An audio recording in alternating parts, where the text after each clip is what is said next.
creating is more fun than consuming, right? And trust me, I'll be probably watching a Netflix show later tonight. But the difference is, because I create, because you are creating now, then we can go consume, and we can consume a nice portion rather than a whole lot, trying to fill that empty hole inside of us, right? And creativity, I found, working people over the last 15 years, is a really powerful way to connect us with our heart, with our soul, with our loving. And then as we connect with that more and more, then I feel better. And when I feel better, then I don't need something to feel better, right? So then I can just go to Netflix or whatever it is, and I can enjoy it, but I don't necessarily need it to make me feel better, if that all makes sense. Good to see you all. So what's going on? We had our first Create Now workshop on Saturday, and it was very powerful. It was very, very fun. Yep. Yes, it was. Yeah, I actually said and learned things that I didn't even know. So that's always a phenomenal experience. I don't actually, let's see. Well, let's get started here. We've got usually, just so the breakdown for the new people. So what do? We usually talk about creativity and inspiration for about 10 minutes or so. And then we set up how the system is set, and we go into creating ourselves, right? So we'll talk about that. We'll mute everyone. Everyone gets time to write poetry, write the novel they're working on, dance, paint, sing, whatever that is. So we do that, and then we come back and we share about that. And the intention with the sharing is always, or my intention to bring everyone back to, it's really not so much about what was necessarily accomplished in that time. That's fun and that's good. Oops. But where I always want to come back to is the fun and the joy, or it was a little awkward at first, but then things got into flow. And my experience with working with clients one-on-one is the more I can keep bringing them back to, oh, that was fun, or oh, that was interesting, or oh, I surprised myself. Then when they go to, have a choice between being creative or not being creative, then they can remember, not necessarily always exactly what they want to accomplish or what they want to do, but they can remember, oh my gosh, being creative is really fantastic and really joy. And that's that makes life more of an adventure. And so then when I have that thought, then that just makes, I remember a long time ago, I was working on a script. I was working with a producer to adapt this book into a screenplay. And at one point I sat down in the evening and I said, I should really work on that.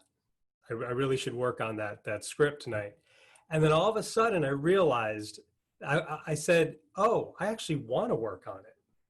I have more fun working on that script and seeing how it's coming together than just necessarily watching 2 or 3 TV shows. So then that was a shift in me of like, oh my gosh, this actually has more juice. So let me go do that. I did that, and then I just watched the show afterwards, right? So here's what we want to, here's the little diagram thingy for this evening. Some of you have seen this. Some of you new people may not have, but it's always good for repetition. All right, so this is our house. Okay, so every house has a foundation, right? It's what holds up the house, right? So this house is representative of my life. This house is representative of your life, right? And there's 3 major things going on that keep my house the way it is. And that is thoughts, beliefs, and behaviors. So thoughts, beliefs, and behavior keeps my life going the way it is. This is the level of everything that I have is because of the things that I do, the way that I think about it, and because the way that I think then controls how I react, the opportunities I take, the opportunities I don't take, the conversations I do have with my wife, the conversations I don't have with my wife. All thoughts, beliefs, and behaviors keep my world the way it is right now. This is then represented by the house. So when people expand then, and remember, if you've heard this before, try and pretend like this is something totally new. See if you get it from a different angle. So when people expand, and we'll demonstrate this just by going for the second story, their thoughts, beliefs, and behaviors don't really support this yet. They need to change this. They need to make it bigger or stronger or deeper, or exactly how you call a foundation, so then they can go up.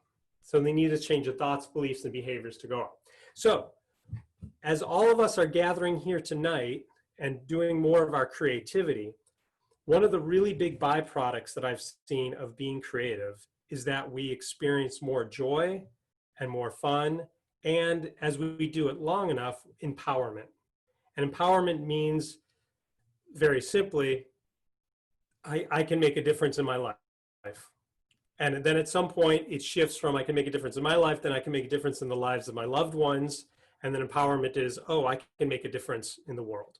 Okay. So when I'm creative, when I do my writing, that's kind of my thing, then I experience more fun. If I'm okay with having fun, then I will continue to do my writing. If I'm okay with feeling the loving, I'll continue writing. If I'm okay with being more seen as a creative person and a possible author, before I wrote my first book, then I will continue to write. The reason why I'm bringing this all up right now, and where it's really pertinent, I believe it may be to you, and you can check inside if it is when I first started working with coaching clients and they were writing. I started with a lot of writers at first, because that's where I come from. They would have a great story, they'd be working on something, and then they would just stop.